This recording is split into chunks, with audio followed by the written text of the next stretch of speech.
Linisin muna natin guys. Naglinis niya ganyan. Masilain natin buntot. Yun. Linisin natin mabuti. Tapos siwaan natin ng ganito.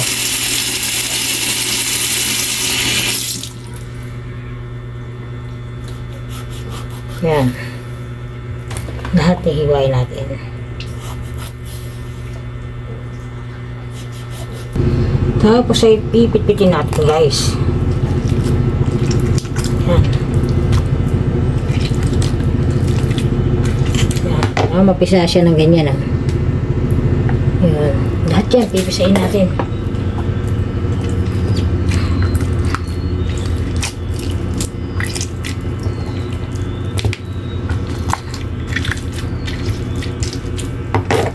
Yan. Tapos, aasin na natin. Yan, aasin na natin yan.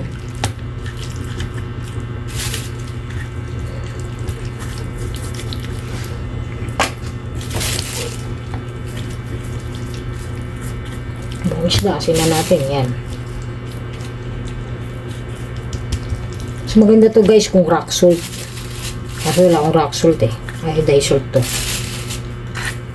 Yan. Kamyas guys, hiwain natin sa gitna. Yan. Hiwain natin guys. Mas maraming kamyas, mas masarap. Yan, hiwain natin yan. Bukod sa kamyas guys, lagyan pa natin ng sampalok. Yan. Damihan natin kasi kulang-kulang 3 kilo yung iluluto natin. Yan, ang ganyan sa sampalok eh. Linisin natin mabuti kasi sasama natin ito sa bakulo. Nilalagyan nga rin pala ito guys ng taba ng baboy. Pag walang taba ng baboy, okay lang. Pwede naman mantika. Kaya ko wala akong taba ng baboy. Mantika lang gagamitin ako. Pressure cooker. Dito ko siya lulutuin guys. Lalagay ko muna itong mga kamyas. Yan. Itong mga sampalok. Yan. Ilalim natin. Pampasin natin.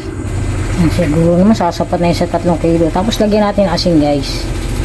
Yan para sa kamyas. Wala ka na nga palang ibang ilalagay na ricado dyan. Mga sibuyas. Walang ganun. Yan lang talaga. Asin lang ang magpapalasa dyan. Yan. Tapos sasalansan na natin itong mga isda. Yan.